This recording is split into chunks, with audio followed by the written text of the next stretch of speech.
വിശുദ്ധ ലൂക്കായുടെ സുവിശേഷം 16-ാം അധ്യായം 1 മുതൽ 13 വരെയുള്ള തിരുവചനങ്ങൾ.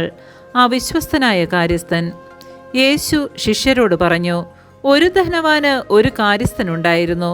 അവൻ സ്വത്ത് ദുർവ്യയം ചെയ്യുന്നുവെന്ന് യജമാനന് പരാതി ലഭിച്ചു. യജമാനൻ അവനെ വിളിച്ചു ചോദിച്ചു, നിന്നെപ്പറ്റി ഞാൻ കേൾക്കുന്നത് എന്താണ്?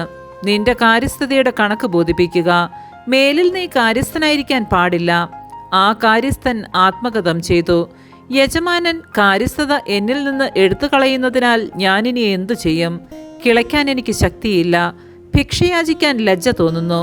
എന്നാൽ യജമാനൻ കാര്യസ്ഥത എന്നിൽ നിന്ന് എടുത്തു കളയുമ്പോൾ ആളുകൾ തങ്ങളുടെ വീടുകളിൽ എന്നെ സ്വീകരിക്കേണ്ടതിന് എന്തു ചെയ്യണമെന്ന് എനിക്കറിയാം.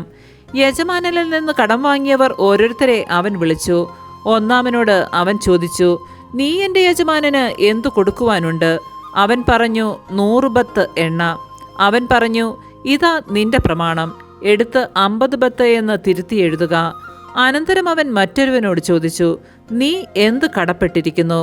അവൻ പറഞ്ഞു, 100 കോർ ഗോതമ്പ്. അവൻ പറഞ്ഞു, നിന്റെ പ്രമാണമെടുത്ത് 80 കോർ എന്ന് തിരുത്തി എഴുതുക. കൗശലപൂർവ്വം പ്രവർത്തിച്ചതിനാൽ നീതിരഹിതനായ കാര്യസ്ഥനെ യജമാനൻ പ്രശംസിച്ചു. എന്തെന്നാൽ ഈ യുഗത്തിൻ്റെ മക്കൾ തങ്ങളുടെ തലമുറയിൽ വെളിച്ചത്തിൻ്റെ മക്കളേക്കാൾ ബുദ്ധിശാലികളാണ്.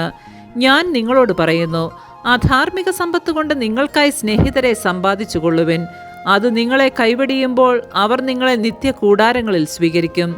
ചെറിയ കാര്യത്തിൽ വിശ്വസ്തൻ വലിയ കാര്യത്തിലും വിശ്വസ്തനായിരിക്കും. ചെറിയ കാര്യത്തിൽ അവിശ്വസ്തൻ വലിയ കാര്യത്തിലും അവിശ്വസ്തനായിരിക്കും.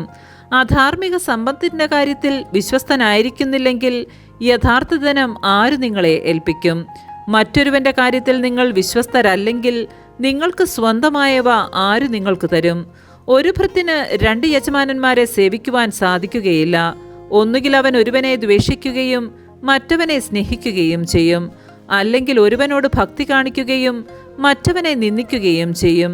ദൈവത്തെയും ധനത്തെയും ഒന്നിച്ചു സേവിക്കുവാൻ നിങ്ങൾക്ക് കഴിയുകയില്ല.